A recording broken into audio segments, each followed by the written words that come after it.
Dnes sa ponoríme do jedného z najtajomnejších prípadov v histórii Illinois.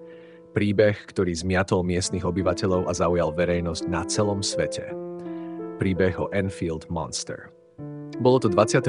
apríla 1973, keď sa pokojné mestečko Enfield v štáte Illinois stalo dejiskom zvláštneho a desivého stretnutia. Henry McDaniel, miestny obyvateľ, počul neskoro večer škrabavý zvuk pri svojich vchodových dverách. Keď sa pozrel von, neveril vlastným očiam. Myslel si, že vonku vidí medveďa. Avšak to, čo uvidel, bolo oveľa zvláštnejšie. McDaniel zobral pištol a baterku, vyšiel von do silného vetra a medzi dvoma ružovými kríkmi zbadal stvorenie. Malo 3 nohy, krátke telo, 2 malé ruky a 2 žiarivé ružové oči, veľké ako baterky. Stvorenie bolo vysoké približne 4,5 stopy a malo sivastú farbu. McDaniel neskôr dodal, že to vyzeralo takmer ako ľudské telo. Vystrelil 4-krát, pričom jedno z týchto striel zasiahlo tvora, ktorý zasičal ako divá mačka a 3 veľkými skokmi prekonal 50 stôp smerom k nedalekému železničnému nábrežiu. Polícia, ktorá prišla na miesto, objavila v mäkkej zemi blízko domu nezvyčajné stopy pripomínajúce psie, no s podivnými 6 vankúšikmi na nohách.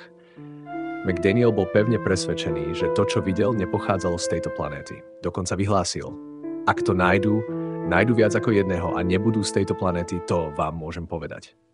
O 2 týždne neskôr, 6. mája, McDaniel opäť zazrel toto stvorenie, tentoraz pri železničných tratiach. Vysvetlil, že na tvora tentokrát nestrieľal, len ho sledoval, ako sa pomaly pohybovalo preč. Neskôr ten deň riaditeľ spravodajstva rozhlasovej stanice Bubble KI, Rick Rainbow a jeho tím tvrdili, že videli stvorenie podobné opici v opustenej budove blízko McDanielovho domu. Dokonca tvrdili, že nahrali jeho výkriky, ale po niekoľkých výstreloch stvorenie zmizlo. Tento prípad neskôr skúmal aj známy kryptozoológ Loren Coleman. Po medializácii tohto prípadu došlo k množstvu špekulácií. Niektorí navrhovali, že tvor mohol byť divokou opicou alebo kengurou, ktorá unikla zo zoo. McDaniel však tieto teórie odmietal, tvrdiac, že to, čo videl, rozhodne nebola kengura. Na svojej strane mal skúsenosť, keďže počas svojej vojenskej služby v Austrálii choval kenguru ako domáce zviera. V nasledujúcich dňoch po medializácii sa do Enfieldu začali schádzať skupiny ľudí, aby sa pokúsili stvorenie nájsť. Avšak žiadne ďalšie spoľahlivé správy o tvorovi neprišli a napätie v meste sa začalo upokojovať. Ako je to často v takýchto prípadoch, pravda o Enfield Monster zostáva zahalená tajomstvom. Bolo to skutočne mimozemské stvorenie, alebo len niečo oveľa bežnejšie, čo bolo zle pochopené. Je to len ďalší príklad masovej hystérie, ktorá vznikla v malom meste. Nech už je odpoveď akákoľvek, príbeh Enfield Monster stále fascinuje a zostáva nezabudnuteľnou kapitolou v dejinách paranormálnych javov.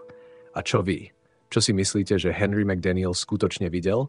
Podielte sa s nami o svoje názory v komentároch. Ak vás zaujímajú podobné príbehy, nezabudnite sa prihlásiť na odber a pozrieť si ďalšie videá na našom kanáli.